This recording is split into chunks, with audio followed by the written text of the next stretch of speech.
सिंधुदुर्ग किल्ला म्हणजे महाराष्ट्राची शान असलेला ऐतिहासिक किल्ला. मराठा साम्राज्याच्या वैभवाचा आणि छत्रपती शिवाजी महाराजांच्या प्रतिभेचा पुरावा म्हणून हा किल्ला आजही दिमाखात उभा आहे. भारत सरकारने या किल्ल्याला दिनांक 21 जून 2010 रोजी महाराष्ट्रातील राष्ट्रीय संरक्षित स्मारक म्हणून घोषित केलेले आहे. चला तर मित्रांनो, आज आपण सफर करूया या ऐतिहासिक किल्ल्याची आणि जाणून घेऊया किल्ल्याचा इतिहास. सिंधुदुर्गातील मालवण या ठिकाणी हा किल्ला आहे. येथे जाण्यासाठी मालवण बंदराला जावे लागते. तिथून तुम्हाला बोटीने किल्ल्यापाशी सोडतात. प्रत्येकी 100 रुपये तिकीट आहे.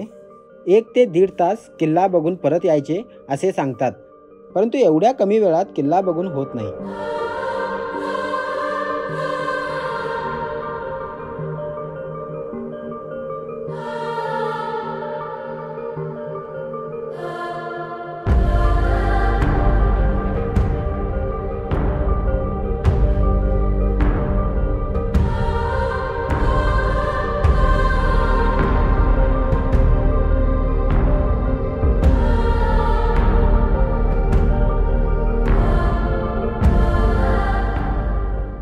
गोमुखी प्रवेशद्वारातून आतमध्ये जाताच उजव्या बाजूला श्री दक्षिणमुखी हनुमानाचे मंदिर आपल्याला दिसते.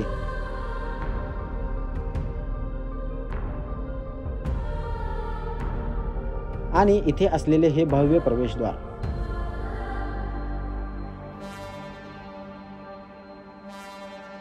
तुम्हाला किल्ल्याची सविस्तर माहिती जाणून घ्यायची असेल तर तुम्ही पैसे भरून मार्गदर्शकही स्वतःसोबत घेऊ शकता. या ठिकाणी कोल्हापूरवरून एका शाळेची सहल आली होती. शाळेच्या शिक्षकांनी किल्ल्याचा इतिहास मुलांना चांगल्या पद्धतीने समजावा म्हणून आपल्यासोबत मार्गदर्शक घेतला होता. किल्ल्यातील प्रत्येक वस्तूची इत्थंभूत माहिती ते मुलांना समजावून सांगत होते. आम्ही देखील त्यांच्यासोबतच प्रत्येक ठिकाणाची माहिती जाणून घेतली. शिवाजी महाराज मालवणमध्ये आले आणि मालवणमध्ये येऊन त्यांनी आपलं वेषांतर केलं. महाराजांनी स्वतःची दाढी काढली आणि कोळ्यांचा पेहराव केला आणि ह्या बेटावर कोळी आणि नावाड्यांच्या वेशात शिवाजी महाराज आले. पण आले कसे तर मालवणच्या 3 कोळ्यांनी शिवाजी महाराजांना ह्या बेटावर पोहोचवलं. कळलं का? पण शिवाजी महाराजांनी एवढं हुबेहूब वेषांतर केलं होतं की त्या कोळ्यांनी सुद्धा शिवाजी महाराजांना ओळखलं नाही की आपण शिवाजी राजांना बेटावर घेऊन आलो आहोत. जाताना ज्यावेळी शिवाजी महाराजांनी ओळख सांगितली त्यावेळी त्या कोळ्यांनी ओळखलं की आपण शिवाजी महाराजांना बेटावर घेऊन आलो होतो. पण शिवाजी महाराज या बेटावर पहिल्यांदा आले कशासाठी होते तर ह्या बेटाची पाहणी करायला आले होते. ही जागा पाहायला आले होते की ही जागा कशी आहे. शिवाजी महाराज ज्यावेळी इथे आले त्यांना जागा पसंत पडली, जागा आवडली होती. पण मनामध्ये प्रश्न आला होता की इथे किल्ला बांधायचा तर आपले मावळे पाणी कुठलं पिणार आणि पाणी प्यायला नसेल तर किल्ला बांधून काय उपयोग नाही. म्हणून सर्वात पहिले शिवाजी महाराजांनी या बेटावर येऊन पाण्याचा शोध लावला आणि नंतर हा किल्ला बांधला. कळलं तुम्हाला? त्याच वेळी हे तलाव सुद्धा बनवले गेले. या तलाव बनवताना इतके दगड काढले गेले आणि ते किल्ल्याच्या बांधकामाला तडभिंतीला वापरले गेले. तो आपण आता तलाव बघणार आहोत आणि हा घोडे तलाव बघून आपण थेट शिवाजी महाराजांच्या मंदिराकडे जाणार आहोत.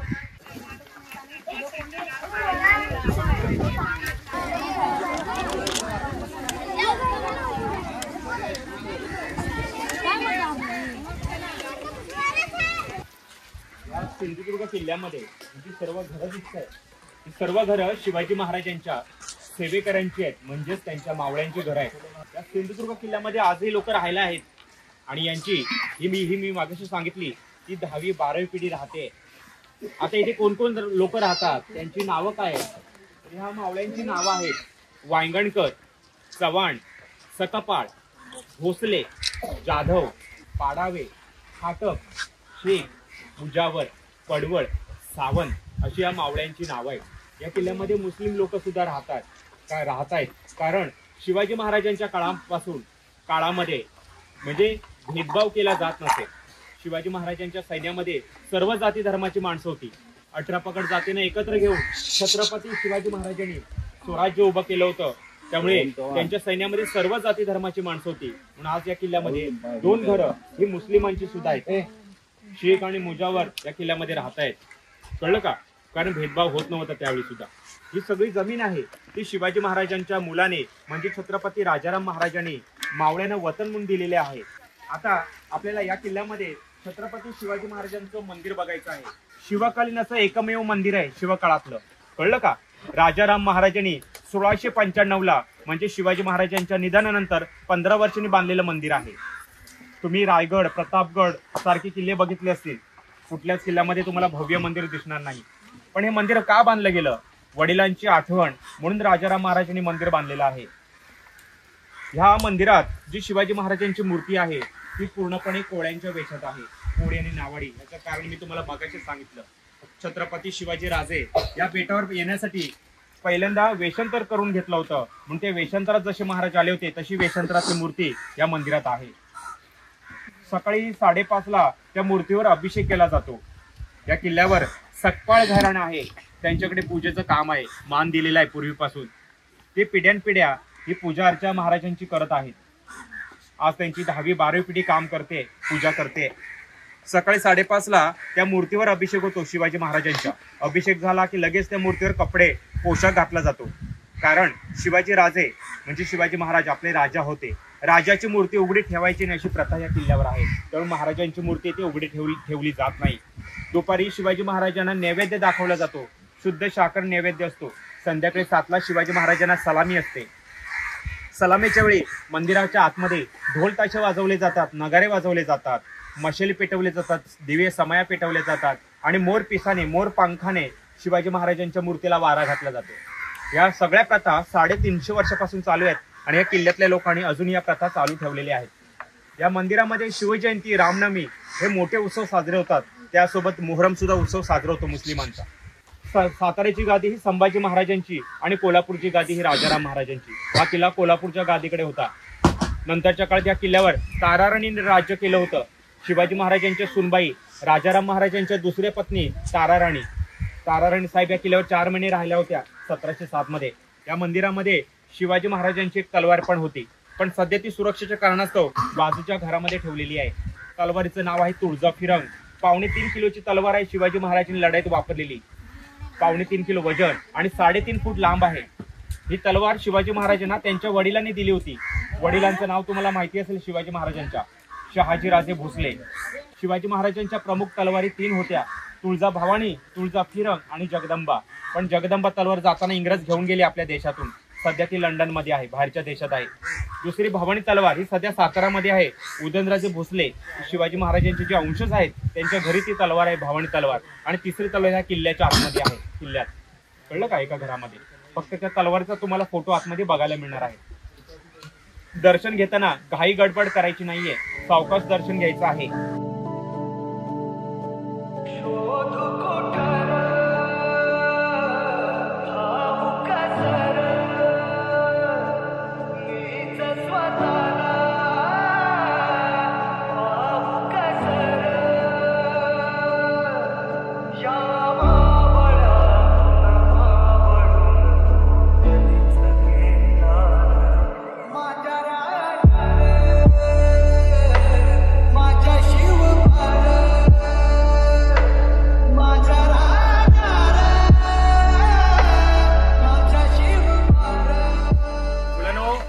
आपल्याला अजून एक मंदिर बघायचं आहे.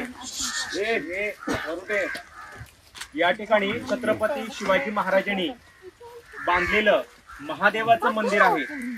तुम्ही शिवाजी महाराजांचा कुठला पण किल्ला बघा, प्रत्येक किल्ल्यावर तुम्हाला महादेवाचं मंदिर दिसेलच. कारण छत्रपती शिवाजी महाराज हे भगवान शंकराचे प्रचंड मोठे भक्त होते, शिवभक्त होते. त्यामुळे प्रत्येक किल्ल्यावर कमीत कमी एक तरी महादेवाचं मंदिर असायचं किंवा बांधलं जायचं. या किल्ल्यावर काय आता शिवाजी महाराज काय जास्त दिवस राहिले नव्हते या किल्ल्यावर. पण या किल्ल्याच्या अगोदर जो रायगड किल्ला बांधला गेला, त्या रायगड किल्ल्यावर शिवाजी महाराज बरेच वर्ष राहिले. रायगडला तुम्ही गेला तर तुम्हाला तिथे जगदीश्वरचं मंदिर पाहायला भेटेल. शिवाजी महाराजांचा दिनक्रम होता, सकाळी उठलं, स्नान केलं की महाराज महादेवाच्या दर्शनासाठी जगदीश्वर मंदिरात जायचे. तसा हा किल्ला बांधताना सुद्धा शिवाजी महाराजांनी महादेवाचं इथे मंदिर बांधून घेतलं होतं. पण इथे असणारं जे मंदिर आहे ते महादेवाचं नुसतं मंदिर बांधलं गेलं नव्हतं. त्या मंदिराच्या आतमध्ये एक विहीर सुद्धा तयार केली गेली होती. पण त्या विहिरीच्या आतून एक भुयारी मार्ग सुद्धा बनवण्यात आला होता. हे भुयार त्या किल्ल्याच्या आतून मालवणच्या ओझर गावापर्यंत होतं. साधारण 6 ते 7 किलोमीटर लांबीचा भुयारी मार्ग त्यावेळी बनवण्यात आला होता। आणि याला कारण काय होतं तर पूर्वी शत्रू किल्ल्याला वेढा टाकायची चारही बाजूने। शत्रू ज्यावेळी किल्ल्याला वेढा द्यायचे त्यावेळी किल्ल्याची रसद तोडायची। रसद म्हणजे अन्नधान्य पुरवठा, कारण सगळ्याच किल्ल्यांवर शेती होत नव्हती, तसे या किल्ल्यावर मोठ्या प्रमाणात शेती होत नव्हती। इथे सैनिकांचं अन्नधान्य हे साठवलं जायचं, साठवण्याची व्यवस्था होती। 3-3 महिन्याचं अन्नधान्य साठवण्याची कोठारा होती, पण कधी कधी वेढा 8 महिने पडायचा। त्यामुळे किल्ल्याच्या आतमध्ये खायला प्यायला काही सैनिकांना उरायचं नाही। लढाई झाली तर ती 8-9 महिने लढाई चालायची। कधी कधी वर्ष निघून जायचं, त्यावेळी किल्ल्यातला दारुगोळा संपून गेलेला असायचा। दारुगोळा संपला म्हणजे थोडक्यात आपण किल्ला हरला समजायचो, कळलं का? त्यासाठी शिवाजी महाराज हे भुयारी मार्गाचा वापर करून प्रत्येक किल्ल्याच्या आतमध्ये भुयारी मार्गातून रसद पोचवायचे, म्हणजेच अन्नधान्य पुरवठा, कळलं का? तसं दारुगोळा सुद्धा। पण भुयारी मार्ग हे नेहमी गुप्त ठेवले जायचे, लपवले जायचे, कारण आपल्यामध्ये फितुरी खूप होती, फितूर माणसं। या किल्ल्यामध्ये शिवाजी महाराजांचं 1000 सैन्य राहायचं पूर्वी, पण सगळेच माणसं प्रामाणिक असतील असं नाही। कोण ना कोणतरी गद्दार असायचा आपल्यामध्ये, आणि तो गद्दार माणूस बरोबर किल्ल्याची माहिती शत्रूंना कळवायचा, माहिती द्यायचा। भुयारी मार्ग पण शत्रूंना कळला तर भुयारी मार्गातून शत्रू किल्ल्यात येऊ शकतो आणि पुन्हा किल्ला जिंकला जाऊ शकतो शत्रूकडून। म्हणून भुयारी मार्गाला सुरक्षित ठेवण्यासाठी शिवाजी महाराजांनी वरती मंदिर आणि खालून भुयारी मार्ग बनवला, कळलं का तुम्हाला? त्यामुळे तुम्हाला इथून मंदिर दिसतंय बघा, फक्त समोर मंदिर वाटतंय, पण नुसतं मंदिर नाहीये ते। आता आपल्याला आतमध्ये जाऊन विहीर बघायची, ते विहिरीच्या आतून ते भुयार होतं। पण 1765 हा किल्ला इंग्रजांच्या ताब्यात गेला फितुरीमध्ये, आणि इंग्रजांनी या किल्ल्यावर येऊन शिवाजी महाराजांच्या सगळ्या इमारती उद्ध्वस्त केल्या। त्याच वेळी भुयारी मार्ग आतून बंद करून टाकला, कारण इंग्रजांना माहिती होतं की भुयारी मार्ग मराठ्यांना माहिती आहे, शिवाजी महाराजांच्या मावळ्यांना। तर मावळे पुन्हा किल्ला जिंकण्यासाठी भुयारी मार्गाचा वापर करू शकतात आणि किल्ल्यामध्ये येऊ शकतात, म्हणून भुयारी मार्ग इंग्रजांनी बंद करून टाकला। 1765 ला भुयारी मार्ग बंद केला गेलाय, पण मालवणला हा भुयारी मार्ग उघडा आहे, तो आता पण दिसतो आपल्याला। त्यासाठी आपल्याला ओझर गाव गाठावं लागतं। ओझर नावाचं गाव आहे मालवणला, 6-7 किलोमीटरवर। तिथे ब्रह्मानंद स्वामींची समाधी आहे, मठ आहे, आणि त्याच्या बाजूला एक वाघाची गुहा आहे। त्या वाघाच्या गुहेतून ते भुयार बाहेर गेलेला आहे। भुयारी मार्ग वापरणं त्यावेळी सोपी गोष्ट नव्हती। मावळ्यांचे श्वास थांबायचे, कारण तिथे ऑक्सिजनची लेवल कमी असायची भुयारी मार्गामध्ये। मग शिवाजी महाराजांचे मावळे त्या भुयारी मार्गातून प्रवास कसा करायचे, तर हातामध्ये मशाली घेऊन प्रवास चालायचा। पण भुयारी मार्गात मशाली जोपर्यंत जळत जायच्या तोपर्यंत मावळे प्रवास करायचे। जिथे मावळ्यांच्या मशाली विजायच्या तिथून मावळे मार्ग बदलायचे किंवा पाठी यायचे। मशाल भुयारी मार्गामध्ये विजते म्हणजे पुढे ऑक्सिजन नाहीये, कळलं का तुम्हाला? काय टेक्निक होतं, सायन्स होतं याच्या मागे, तुम्ही शाळेमध्ये शिकला असाल बघा।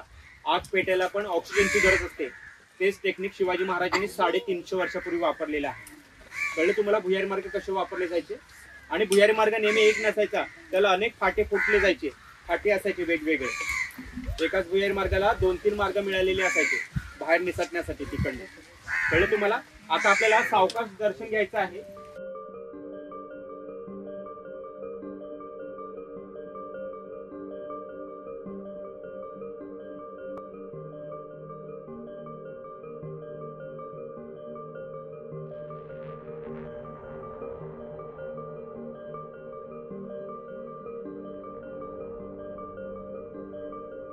आता तुम्ही दोन्ही विहिरी बघितल्या आहेत ना? या दोन्ही विहिरी शिवाजी महाराजांच्या काळामध्ये बांधलेल्या आहेत। या दोन्ही विहिरी शिवकालीन आहेत। हा किल्ला बांधत असताना शिवाजी महाराजांनी सर्वात पहिलं या ठिकाणी येऊन पाण्याचा शोध लावला। साधारण 15-20 फुटांवर त्यांना गोड पाण्याचे झरे मिळाले असं सांगितलं जातं, आणि त्यानंतर या सर्वात पहिल्या विहिरी बांधल्या गेल्या, आणि त्यानंतर हा किल्ला बांधला गेला।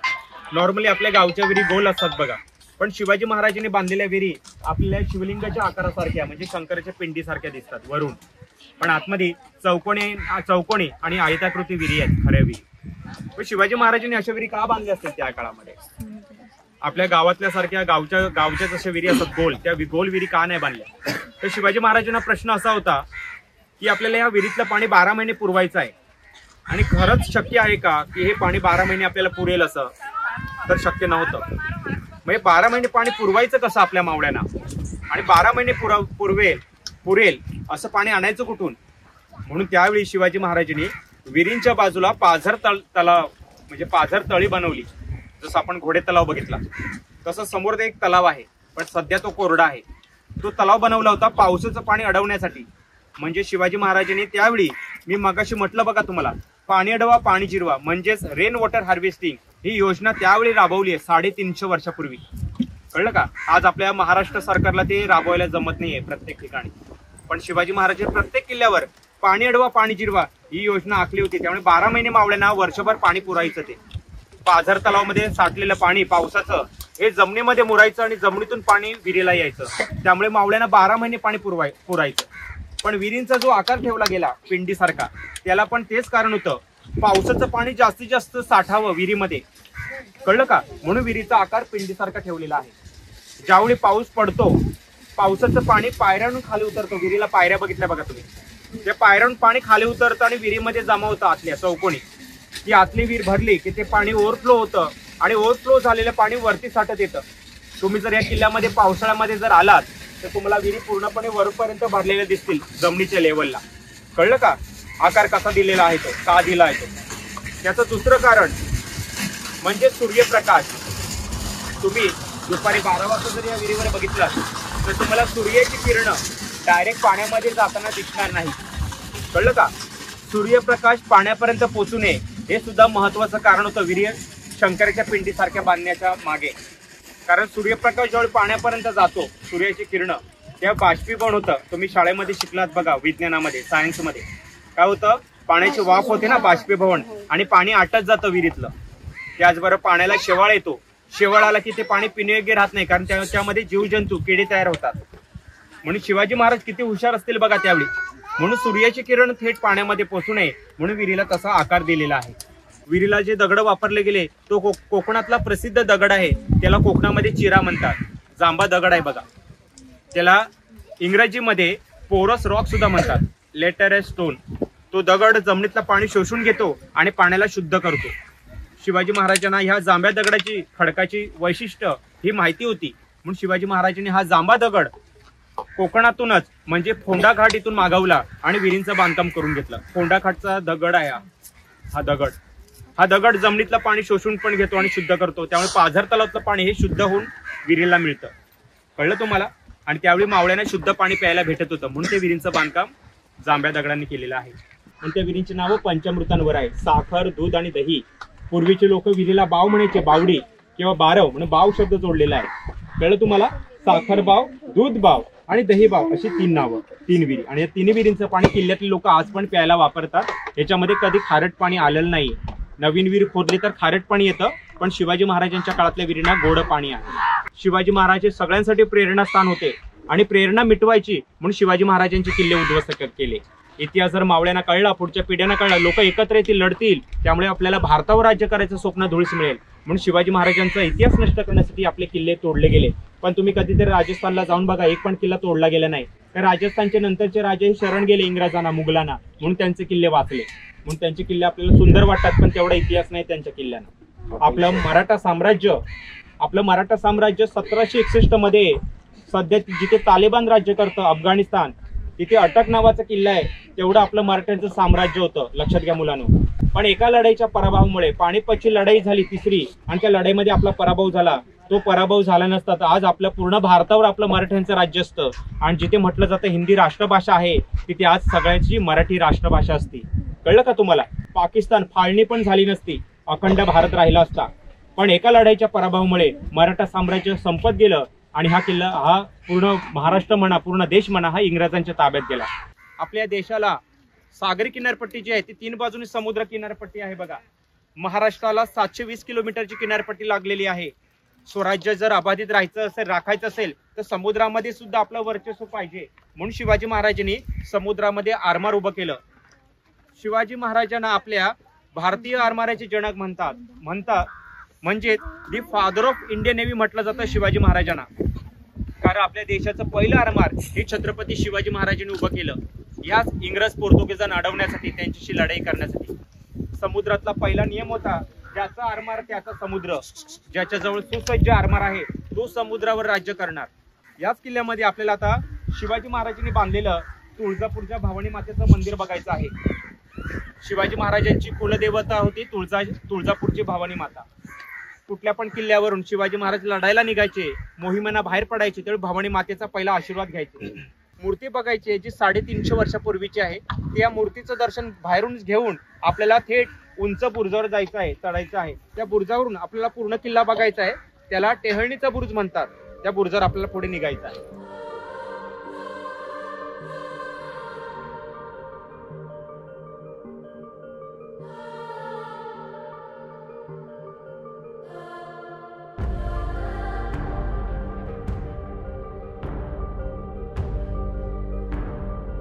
ज्या बुरुजावर आलेला आहात हा किल्ल्यातला सर्वात उंच बुरुज आहे. या बुरुजाला टेहळणीचा बुरुज असं म्हटलं जातं, कारण याच बुरुजावरून शिवाजी महाराजांचे मावळे हे समुद्रातून येणाऱ्या शत्रूंच्या जहाजांवर लक्ष ठेवायचे. हा समोर दिसणारा जो समुद्र आहे तो आपल्याला माहितीच असेल, अथांग पसरलेला हा अरबी समुद्र आहे.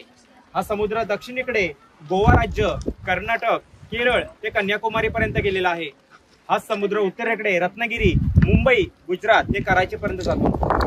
कालच तुम्ही जो विजयदुर्ग किल्ला बघून आलात तो इकडे आहे देवगड साईडला. इथून 70 ते 80 किलोमीटरवर तो विजयदुर्ग किल्ला आहे. शिवाजी महाराजांनी पुढे सुवर्णदुर्ग बांधलेला आहे किल्ला दापोलीला, रत्नागिरीला. त्याच्या पुढे सुवर्णदुर्गाच्या पुढे जो आहे तो पद्मदुर्ग संभाजी महाराजांनी बांधलेला जंजिऱ्याच्या समोर. त्याच्या पुढे कुलाबा किल्ला आहे, खांदेरी वंदेरी किल्ले आहेत. हे सगळे पाण्यातले किल्ले आहेत. या बुरुजावरून शिवाजी महाराजांच्या मावळ्यांना ज्यावेळी समुद्रातून येताना इंग्रज पोर्तुगीजांची जहाजं दिसायची त्यावेळी इथला मावळा वरती निशाण फडकून किल्ल्यातल्या सगळ्या मावळ्यांना सावध करायचा. इथे निशाण फडकलं म्हणजे शत्रू जवळ येतोय हे सांगण्यासाठी, सावध करण्यासाठी निशाण फडकवलं जायचं. म्हणून या बुरुजाला दुसरं नाव पडलं निशाण काठीचा बुरुज. आणि पहिलं नाव तुम्हाला माहिती आहे टेहळणीचा बुरुज. हे मध्ये मध्ये रिकाम्या जागा आहेत बघा, सगळ्या तोफा ठेवायच्या जागा आहेत. समोरून समुद्रातून शत्रूंनी आक्रमण केली तर शिवाजी महाराजांचे मावळे पण इकडनं आक्रमण करायचे.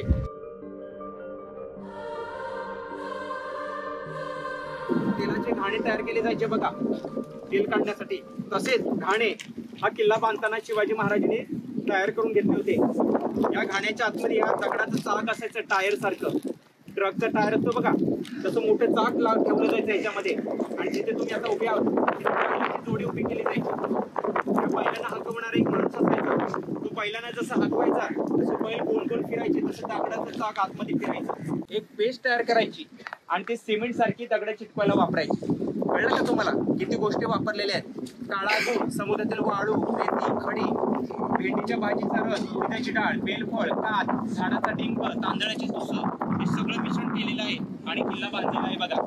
350 वर्षापूर्वीचं बांधकाम अजून टिकलेलं आहे बघा. आता आपल्याला जाताना चुन्याचा शिल्लक राहिलेला साठा बघायचा आहे, काळा दगड. त्याच्यानंतर दगड तोडायचं टेक्निक मी तुम्हाला पुढे सांगणार आहे. हे बघा, हे जे सगळं काळा दगड दिसतो ना सगळा चुना आहे बघा त्यावेळीचा, शिवाजी महाराजांच्या काळातला. ज्यावेळी किल्ला बांधून पूर्ण झाला 1667 ला, त्यावेळी 1667 ला बनवलेला शिल्लक राहिला चुना आहे. आता 350 वर्ष होऊन गेली, 360 वर्ष होऊन गेली ह्या चुन्याला. आहे तसंच आहे बघा, दगड बनलेला आहे. हा आता चुना वापरू शकत नाही कोणी पण. लक्षात आलं तुम्हाला? आता आपल्याला पुढे जायचं आहे. शिवाजी महाराजांच्या मावळ्यांनी दगड जी तोडलेली आहेत, दगड कुठे तोडलेली आहेत ते ठिकाण, ती जागा मी तुम्हाला आता दाखवणार आहे.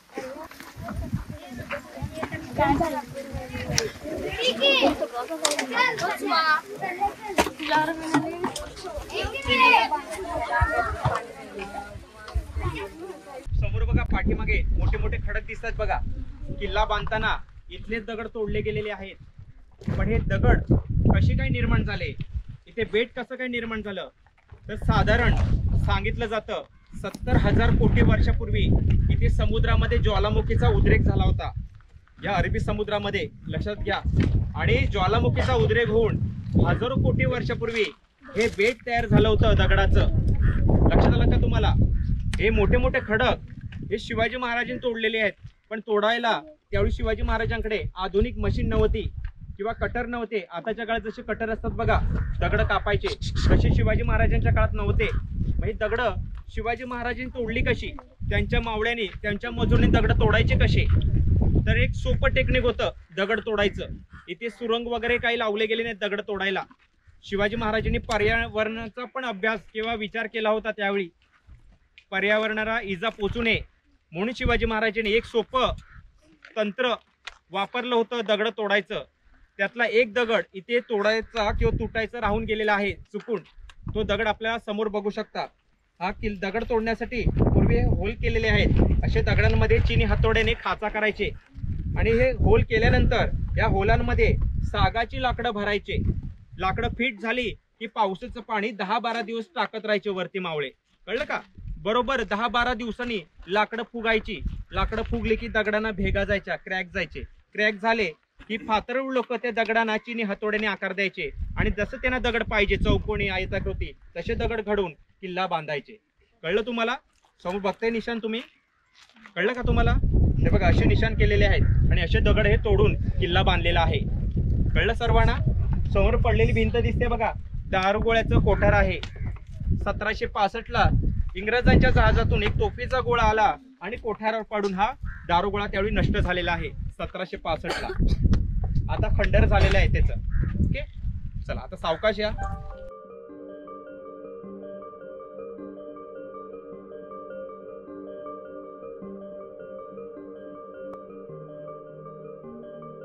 सिंधुदुर्ग किल्ला आकाशातून जर पाहिला तर तुम्हाला किल्ला असा दिसेल बघा. एवढा मोठा किल्ला आहे. शिवाजी महाराजांनी बांधलेला सर्वात मोठा किल्ला आहे बघा हा. आपल्याला पुढे शिवाजी महाराजांचा हाताचा आणि पायाचा ठसा बघायचा आहे. शेवटचा पॉइंट आहे. शिवाजी महाराजांच्या या किल्ल्यावर ठसे उमटलेले आहेत. कुठल्याच किल्ल्यावर तुम्हाला ठसे बघायला मिळणार नाहीत, पण हा एकमेव किल्ला असा आहे की जिथे महाराजांचं निशाण आहे.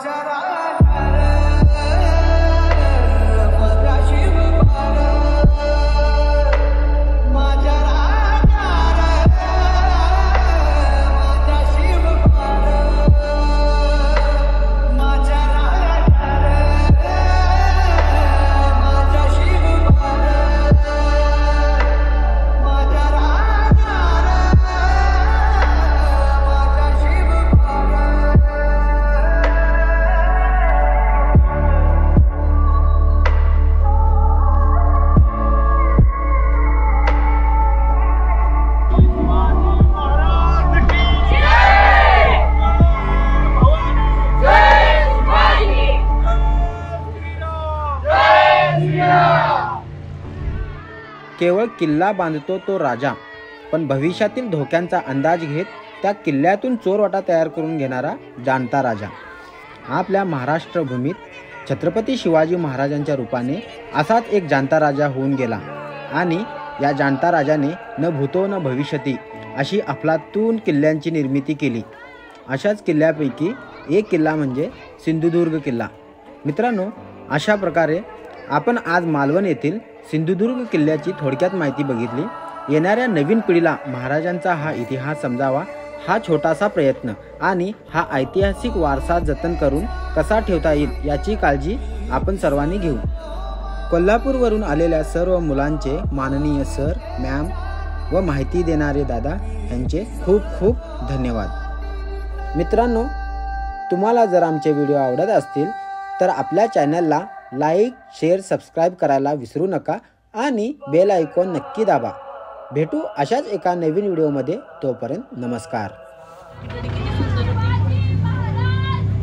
जय जय शिवाजी. जय शिवाजी.